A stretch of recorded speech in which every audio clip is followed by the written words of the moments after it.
merupakan tokoh humanistis dalam teori-teori belajar dari psikologi humanistis.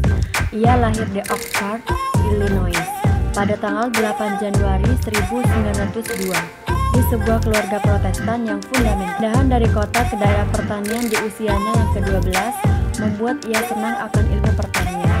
Ia pun belajar pertanian di Universitas Wisconsin. Setelah lulus pada tahun 1924, ia masuk ke Union Theology Seminary di Big Apple, dan selama masa studinya ia juga menjadi seorang pastor di sebuah gereja kecil. Meskipun belajar di seminari, ia malah ikut kuliah di Teacher College yang bertetangga dengan seminarinya. Dalam bukunya Freedom to Learn, ia menunjukkan sejumlah prinsip-prinsip belajar humanistik yang penting. Di antaranya ialah: yang pertama, manusia itu mempunyai kemampuan untuk belajar secara alami. Yang kedua, belajar yang signifikan terjadi apabila subject matter dirasakan murid mempunyai relevansi dengan maksud-maksudnya sendiri. Yang ketiga, belajar yang menyangkut suatu perubahan di dalam persepsi mengenai dirinya sendiri dianggap mengancam dan cenderung untuk ditolaknya.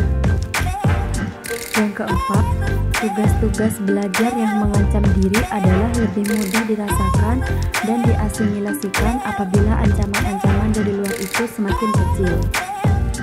Yang kelima, apabila ancaman terhadap diri siswa rendah, pengalaman dapat diperoleh dengan berbagai cara yang berbeda-beda dan terjadilah proses belajar. Yang keenam, belajar yang bermakna diperoleh siswa dengan melakukannya.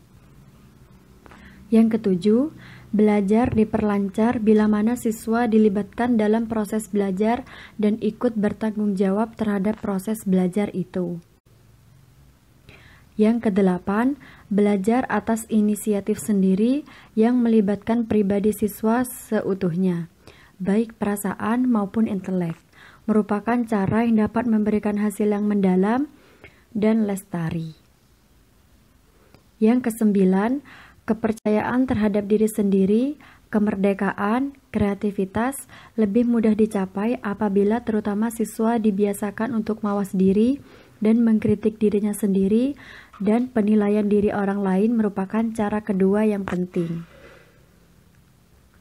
Yang kesepuluh, belajar yang paling berguna secara sosial di dalam dunia modern ini adalah belajar mengenai proses belajar, suatu keterbukaan yang terus-menerus terhadap pengalaman dan penyatuannya ke dalam dirinya sendiri mengenai proses perubahan itu.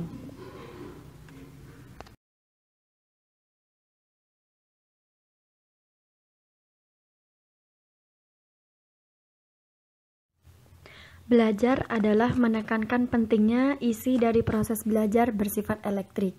Tujuannya adalah untuk memanusiakan manusia atau mencapai aktualisasi diri.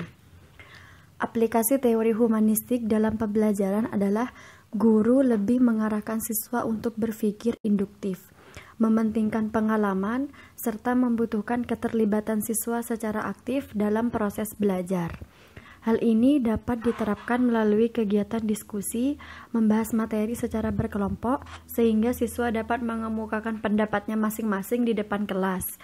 Guru memberikan kesempatan kepada siswa untuk bertanya apabila kurang mengerti terhadap materi yang diajarkan. Apabila teori humanistik ini lebih merujuk pada spirit selama proses pembelajaran yang mewarnai metode-metode yang diterapkan, peran guru dalam pembelajaran adalah menjadi fasilitator bagi para siswa. Tujuan pembelajaran lebih kepada proses belajarnya daripada hasil belajar. Proses yang umumnya adalah: yang pertama, mendorong siswa untuk mengembangkan kesanggupan siswa untuk belajar atas inisiatif sendiri. Yang kedua, mendorong siswa untuk peka berpikir kritis, memenai proses pembelajaran secara mandiri. Yang ketiga, siswa didorong untuk bebas mengemukakan pendapat, memilih pilihannya sendiri, melakukan apa yang diinginkan, dan menanggung resiko dari perilaku yang ditunjukkan.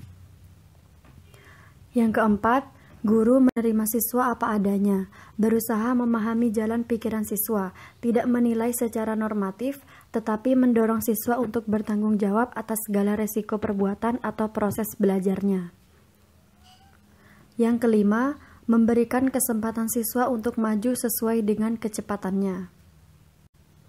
Yang keenam, evaluasi diberikan secara individual berdasarkan perolehan prestasi siswa. Pembelajaran berdasarkan teori humanistik ini cocok diterapkan untuk materi pembelajaran yang bersifat pembentukan pribadi, hati nurani, perubahan sikap, dan analisis terhadap fenomena sosial.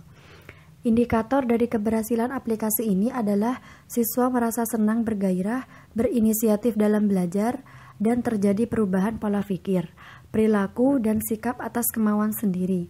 Siswa diharapkan menjadi manusia yang bebas, berani, tidak terikat oleh pendapat orang lain, dan mengatur pribadinya sendiri secara bertanggung jawab tanpa mengurangi hak-hak orang lain atau melanggar aturan, norma, disiplin, atau etika yang berlaku.